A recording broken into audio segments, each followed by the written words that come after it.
Lilly Singh is a unfunny, unoriginal, joke-stealing, boring, hack night show host who has alarmingly thin skin, who clearly watches YouTube videos about her, who clearly is obsessed with what people think of her.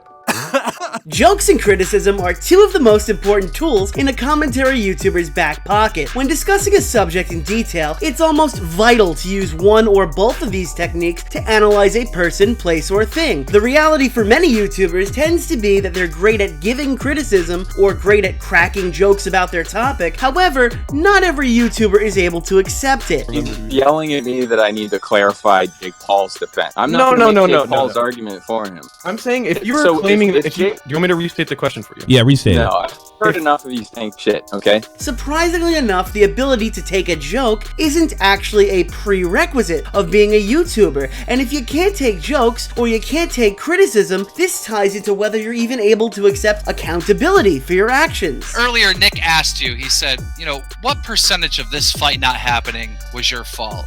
You said it was 20%? 100% it was your fault. Naturally, this begs the question of whether creators who can dish it out but not take it should be respected and supported. If you're the kind of guy who bashes others for a living, but you turn out to be overly sensitive yourself, how could a viewer take your content seriously? Would you be a fraud? And that's the conundrum we enter today as we take a brief look at The Quartering, or Jeremy Hambly. You know what's coming. He didn't give a shit when he made all the tweets. He didn't give a shit when he started fighting with Cavos. Imagine that. He didn't give a shit when he's fighting, berging out, responding every 30 seconds on his timeline because Ricky Berwick and them started responding to him. He just came on here for his good buddy Ralph. That's a great point. That's actually true. Really driving it home. No, really driving it home. That's all true. Everything you said. See, I don't give a fuck about any of this. This whole premise is that you're trying to make the point that I give a fuck. Your entire point is that my feelings are hurt or that it mattered to me. It didn't. A video about Monday Matt leaks is interesting and compelling, and it gets a lot of views. A video about two fucking morons bitching about me being drunk in my truck in my garage is not interesting. Chances are, if you've heard of Jeremy, it's likely due to one of his very publicized bans from either Wizard of the Coast or Gen Con respectively. The Quartering has built a very public reputation as a social climber, and many people who have interacted with him for a long period of time have come forward in support of that statement. In short, he really isn't a popular guy, and that's probably the easiest way to explain it. This became very apparent when he was banned from Gen Con for basically being assaulted at a bar completely separate from the convention. Have you ever in your life heard of someone getting banned for being physically assaulted and trying to find out who did it? No, of course you didn't. So it's clear to me and clear to other people that the convention he had been attending for so many years wanted him gone, and they used his social media cries as an excuse. But Jeremy has denied this. Because of that attack, I got banned from Gen Con for life. A convention that I go to every... They didn't like you. They were going to ban you regardless. No, it isn't true. That's just not correct, Okay, Keem. so how are you getting punched in the head causing you to get banned? That doesn't make sense. I know, but Keem, that's literally what happened. Obviously, they don't like you. As for the situation itself, Jeremy claims he was sucker punched by a professor who apparently likes to wear a dress in his spare time. Of course, the Quartering has turned around and defended himself, right? No? He didn't? No, actually, in fact, the Quartering allowed his fans to crowdfund a lawsuit to beat the guy up the most alpha way possible. In the courts. If you shut up for a second, I'm literally telling you that this whole altercation is the reason I was banned. I was never banned before that. That's the reason they used, because they don't like you. Okay, but Keem, for fuck's sake, dude, if that didn't happen, then they wouldn't have had the reason, would they? Regardless, they don't like you, and you were banned. Big deal. The guy punching you isn't the reason why you lost money. It absolutely is. And not only that, you're just wrong. Jesus Christ, dude. Would you listen? You want to come and argue with me? I'm telling you, I was not banned. I've been going there for many years. And this really sets the stage for where the rest of the video is going to go. From a strictly content perspective, you're getting the low effort videos with what appears to be an emphasis on quantity over quality. The Quartering makes videos that include reading articles verbatim with very few jump cuts in the vast majority of his content that I've seen. While there is nothing inherently wrong with that, it does create situations like the video he uploaded a few days ago that is completely filled with misinformation. Just taking a look at the details for the video, it's titled with a clear rage bait, "YouTube has abandoned us" clickbait title, and its thumbnail very visibly says "bend over," with the creator presumably about to get fucked in the ass by YouTube. The description reads, "I don't know any other way to say it, YouTube has completely abandoned its creators and users. The impending site changes look to be the beginning of the end for most creators." Wow, that's some heavy-handed stuff, and that really does raise some kind of expectation because it reads like the fucking Armageddon is here. So let's see what Jeremy has to say. Now, this on the heels of a dubious change to the YouTube terms of service that indicated YouTube can delete your channel if it's not commercially viable. The new YouTube terms of service on December 10th. This basically says that if channels don't make them enough money, they will possibly terminate them. Looks like I fought to the very end, but now I may be close to losing my livelihood, losing my passion and my audience. This article actually quotes Mr. Antibully. YouTube pre-2020. Oh wow, I made $10 off ads. Neat. YouTube post-2020. Your account has been suspended, your Gmail deleted for not being commercially viable. Well, that would be terrifying if YouTube hadn't already publicly addressed the misinformation a full 24 hours before Jeremy made his video in these tweets here. Jeremy goes on to even quote YouTube's apparent response. Now, this on the heels of a dubious change to the YouTube terms of service that indicated YouTube can delete your channel if it's not commercially viable. Now, YouTube has responded to this claim by saying, hey, this is nothing new. We don't have anything new going on here. You're just noticing it now. That still doesn't change that this rule exists.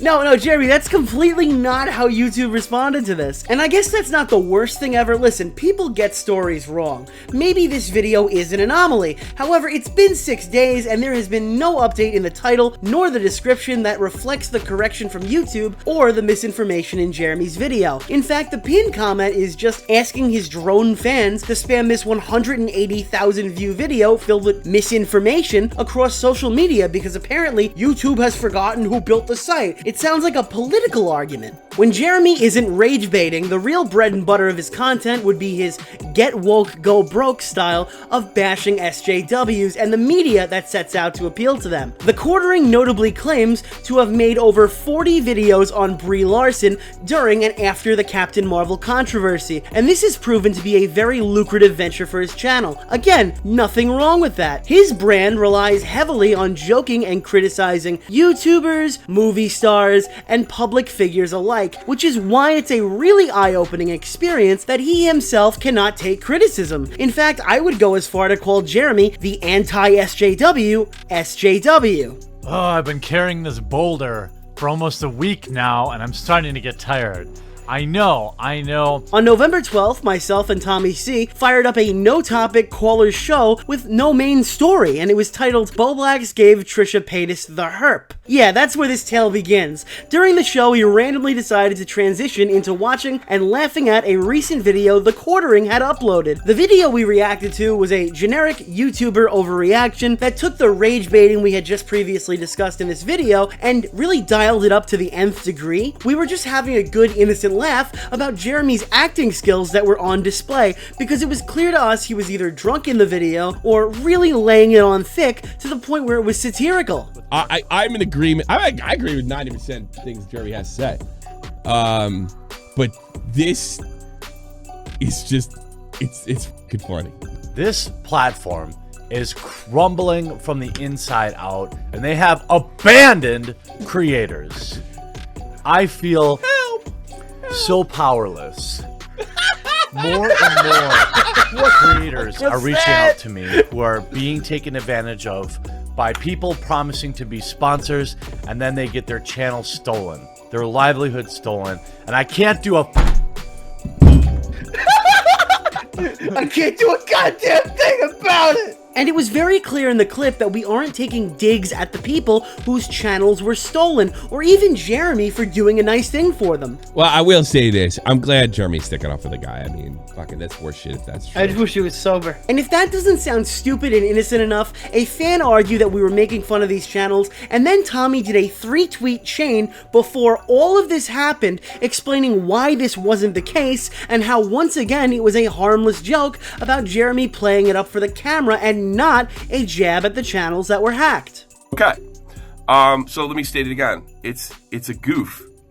It's a joke, and you know, I'm not being that serious. So as you can imagine, only someone with incredibly thin skin would actually be offended by something this stupid, right? So the Quartering tweets out the clip and, well, he captions it, ha ha ha, yeah, what a fucking pussy. Me trying to help creators? Ha ha, fucking roasted. Great job being a crab in the bucket, Tommy C. Ha ha ha, yeah, what a drama queen I am. You wanted to reply to this? Obviously, so you'll get it. And then he follows that up with a response to one of his fans saying that Tommy begged for his reply and he shall get it. Okay, maybe that's the end of it. Maybe it was just a little minor outburst. Nope, he quoted Tommy's response to the fan, clarifying he wasn't making fun of what Jeremy was doing for the channel. The tweet reads, haha, yeah, fuck that soy boy quarter pounder who helped my channel out in the past by appearing on my show. Fuck that guy for being emotional about his fellow creators. What a fucking loser, haha. Which is just an outrageous response to such an innocent clip video making fun of him. But he followed that one up with, I normally don't respond to people who put out videos like this, but holy shit, this dude is a disingenuous fuck. My viewers love it when I do reply videos. I normally don't because I don't like tearing other creators down, but you got my attention. I hope it was worth it. And that must be the overreaction of the year. At this point, it's clear to me that this dude can't take a joke, and I'm surprised this wasn't followed up with by a generic Facebook suicide-esque post why he's taking a break from YouTube. This guy took a few guys giggling at him for slamming his desk, and his response was to spurg out calling Tommy a disingenuous fuck. My first thought is, how does this guy sit and bash blue-haired feminists all day with skin as thin as this? But it gets worse, because of course this is the Nick Diorio YouTube channel, and as we progress, it always gets worse. Scrolling down on his timeline, I then noticed a Twitter video predating this breakdown called Fuck the Hater, where Jeremy is visibly intoxicated from a few hours prior sitting in the driver's seat of his vehicle with the car clearly turned on. Seriously, I'm so proud of all of you. What good is a platform if you can't do good with it? For as much drama milking as I do, we do so much more good. So at this point I'm thinking, okay, big bad anti-SJW whose channel's based on giving criticism is the equivalent of, well, a college sorority girl filling your timeline about how she thinks her boyfriend is cheating on her after downing an entire bottle of wine. Don't forget, this is the dude who's visibly drunk behind the wheel of a car, which doesn't prove he drove it, of course. That's neither here nor there, but in most states, you don't even have to be in trouble. I don't know. And as you can imagine, this entire reaction raises loads of questions straight out of the gate, so I figured the best way to get my questions answered would be to ask him myself, and thanks to the Ralph retort, that's exactly what I was able to do. Now go ahead, what's going on from your perspective, Quartering? Just sum up what is exactly happening here and why you guys like arguing. I mean, I literally have no idea. Apparently Tommy thought I was melodramatic, and then whoever this other dude is, I don't mean that like in a disrespectful way, like literally who are you? I just have no idea, and he's talking shit, and I have no fucking idea why all these people are upset. So I'm here to be educated. I would like to be educated. You want to be educated, so you threw the first punch, but you want to be educated. No, I don't think I did. You don't think that when we fired up a stream called Bo Blacks Gave Trisha Paytas Herpes, and we ran and did a caller stream where 9 minutes out of the entire hour that was broadcasted to 200 people was giggling at your video. Never in our fucking wildest dreams thinking that it would offend you. Actually, Tommy put out a 3-tweet chain going, you know what, I don't think Jeremy's gonna be offended by this. I think he gets it. I think he was just being a little over dramatic for the sake of the video. And you come out here, you have a bit too much to drink, and all of a sudden you just what is with you guys on the drink? Tweet. So right off the bat here, it's clear, at least to me, that Jeremy is either attempting to twist the situation in some kind of way, knowing how ridiculous he looks, which is also evident by his attempt to back out of the initial debate in the first place before we even got on the air. It was up in the air if he had even planned a show through the first segment of Ralph's show. Thankfully, he ultimately decided to come on. First of all, I had no idea. I don't watch your show. I don't listen to your show. I'm sure it's excellent. I bet you didn't even watch the clip. Why would I watch it? Because that's the fucking thing we're arguing about, quartering. No. I would assume you would have watched the clip before you tweeted about it. So right off the bat here, it's obvious that he hadn't watched the full duration of the clip that he was reacting to. He now claims he hadn't watched the clip at all, which makes it even funnier that this was the response he had. The dude had a complete meltdown over the title? Are you kidding me? But the context, I think, in the ultimate fairness was Tommy was having a go at me, which is 100% fine. I'm not offended by that at all. Yeah, you are. And no, I'm not. I think that it's funny that this is a big deal to Tommy. Well, Jeremy, it's a big deal now because if you're going to have this reaction to us laughing at your expense and then praising your message, then you're a fraud. The debate isn't whether you're offended or not. I'd say it's undeniable that you were. The debate is questioning your ability to criticize others after revealing that you're unable to look past a simple podcast that won't be seen by more than 5,000 viewers where the hosts are just giggling at you for slapping your desk. How many blue-haired feminists have you clowned on? How many YouTubers have you said had thin skin? Look, I'd love to talk about alternative platforms till the cows come home. Can we roll this back if I'm going to be here? That's fair. We did get a solid conversation on that. I want to know, what about laughing at your overreactions in a video made you so offended? Well, you're making a huge assumption that I was offended. Simply because I replied does not mean I was offended. I replied because Tommy and I have had from what I can tell, a decent relationship. I think he's been on my show, I've been on his show, this and that. You know, we've had a harmonious relationship. So to see that video seemed odd to me. Is he entitled to make jokes? Of course. Oh, okay. So you and Tommy had a harmonious relationship, and this thing you're claiming doesn't offend you. It only offended you because it was out of left field. Okay, I get it. Fine. The other thing is, you're mentioning you had a relationship with Tommy. Are you aware that we played a clip today of you donating to the Ralph Retort, demanding to see Tommy's flag history? Like during this time frame? Oh, well, wait a minute. The quartering, hello, sir, says, I'm starting to suspect we need to ask to see Tommy's flag history. You know what? I'm starting to suspect that same thing as well. Oh shit, well, it seems you've walked right into that one, didn't you? Yeah, that's true. During this harmonious relationship, Jeremy tried to cash in on the mundane Matt craze and bust the next big flagger in the community by throwing Tommy C under the bus. Quite a harmonious relationship, wouldn't you say? Well, Jeremy, it seems you've lied your way into a pickle here. Think long and hard. How are you gonna respond to this one, buddy? He probably did flag videos.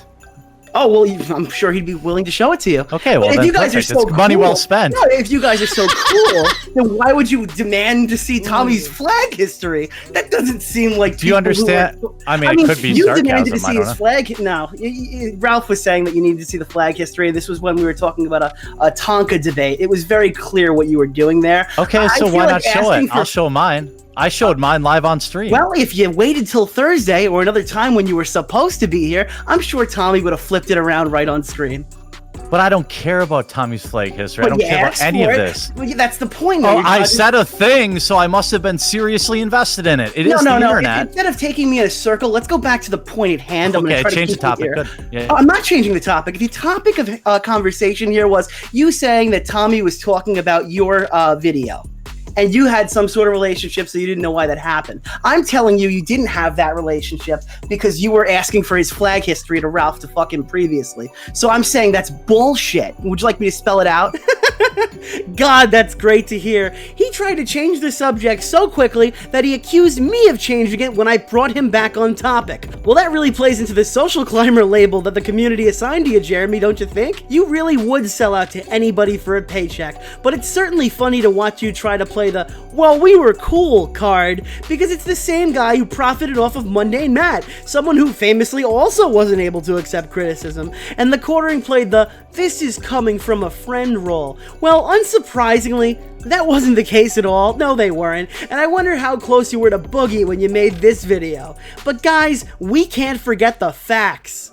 This whole premise is that you're trying to make the point that I give a fuck about what I post on Twitter. Well, you're here right now. I don't. Because I like Ralph. You like Ralph, that's why you've come on to debate Tommy and presumably me. That's why you're here. I mean, I'm not going to make Ralph support me, but I literally told him that. I like Ralph, so I come on Ralph's show.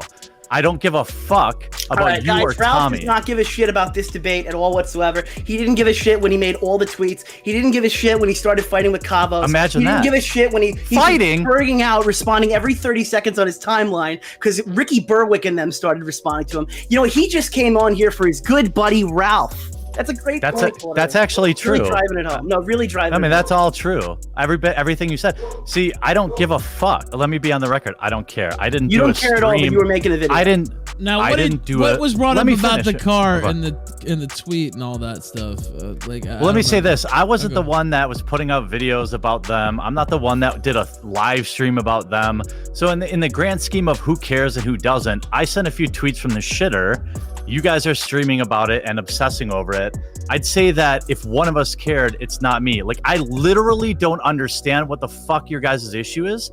You're stretching this so hard. We don't have an issue. It was literally us giggling on a stream. You're the one who took issue with it, and you told us you didn't watch the clip. I don't. Ever since Jump Street, I've said I don't fucking care, and then you're just like, well, if you don't care, why are you responding? Ooh, you replied to Kavos because he has 1 million subscribers. You must totally care. Like, I don't fucking care. None of this shit matters. I have a day job. You think I think my content is top tier? Well, it fucking isn't.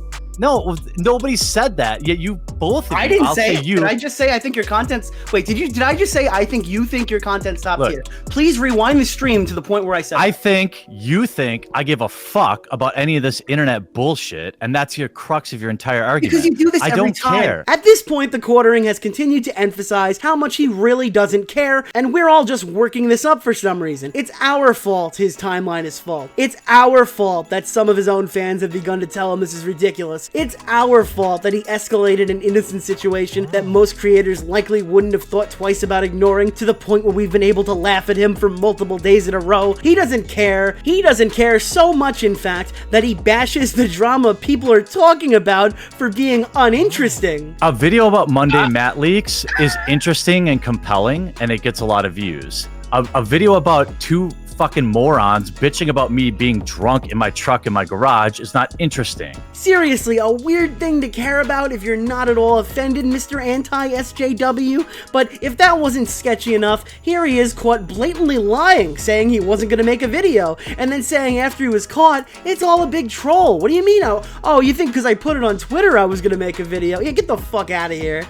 It's fucking bothering me. I'm up all night. Well, you were making a video, weren't you? Were you making a video, weren't you? No, never was really? going to. Okay, because I have the tweet. I know, I put it on Twitter. It must be real life. It must be affecting my every minute. It's not like I don't tweet from the shitter. Twitter you were shitting for 8 hours, like I just said again. I have a lot of Metamucil and a lot of brand. Again, a weird point to get tripped up on, but I'm sure he's telling the truth. How about the loud outbursts he couldn't avoid making during the video, where he again makes it sound like we're attacking the message, but it's clearly just him being over dramatic.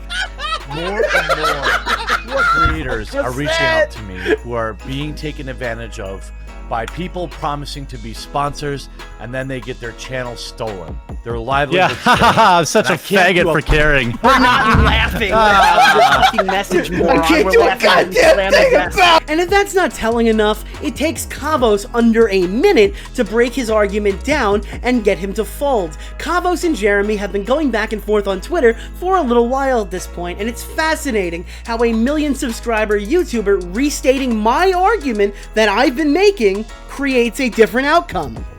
Well, Like, end of the day, yeah, I don't really give a fuck about this drama. It's petty drama. I love it. All I see is him bitching about this petty drama for 24 hours on my timeline. Thank you. That's all I see. I don't know this guy, and that's literally all I've seen. So I jumped in and I was like, well, that's literally all I've seen of you is bitching. Now, would you believe his argument drama. is that he doesn't care? No, he gives a fuck. He replies to me like 4 times. How am I even on your Kavos? How am I even on your timeline? You don't follow me. Nick, and Tommy. Okay, so it's him then, right? Yeah, no, I'm the reason. So what the fuck are you mad at me for, dog? I'm the reason you're so triggered. Exactly. You pulled up my channel as if, oh, you care about pointless drama. I love pointless drama. That's literally what I do for a fucking living. You trying to pull that against me? All I'll say is the quartering saying he doesn't care about petty drama. Everything he's done on Twitter has gone against what he said. Everything he said. Well, I'm saying, fair enough. Let's just run that one back again. Let's make sure we heard that one right. Ever since Jump Street, I've said, I don't fucking care. And then you're just like, well, if you don't care, why are you responding? Ooh, you replied to Kavos because he has 1 million subscribers. You must totally care. All I'll say is the quartering saying he doesn't care about petty drama. Everything he's done on Twitter has gone against what he said. Everything he said. Well, I'm saying, fair enough. And just to dunk on him a bit further, Kavos highlights how ironic it is that the guy who's made over 40 videos on Captain Marvel is attempting to criticize Kavos for covering the Paul brothers. That's definitely something someone who's not offended would argue. Fair enough. I'm saying, to be more clear then, perhaps just... So why did you pull up my channel saying, oh, you care about pointless drama? I never said I didn't. Fair enough. I was wondering why you were inserting yourself into the conversation. I've been seeing it the last 24 hours, and all you've been doing is bitching about his jokes that Tommy and them are making. That's literally all you've been doing. That is literally petty drama. That's literally all I've been doing in the last 24 hours. Besides putting out, what, 5 videos, probably hundreds of tweets. Thank you for the applause. I needed that. Do you even edit them? I think that's just kind of a one-take thing. No, they're super easy. Yeah, I mean, I hardly work at all. But the best thing is that, again, this focus on it's all I've been tweeting about when that's verifiably false. Did you make 12 videos on Brie Larson and then you call me out for making Logan Paul videos? No, actually, I made probably like 40. And again, I've already addressed why. That's like Rewired Soul level of crazy. That's legendary. That's one of my most profitable topics. Oh yeah, it's a money. Oh, and then you called me out about making Jake Paul videos and Logan Paul videos. Cool. And this isn't even the first time he's folded to someone that big this easily. He's done the same thing with Keemstar after Keem cracked a joke funny enough. This led to another drunken embarrassment of a live stream, one where he ended up losing control of it so bad he accidentally found himself in a debate with Medicare that he never intended to follow through on.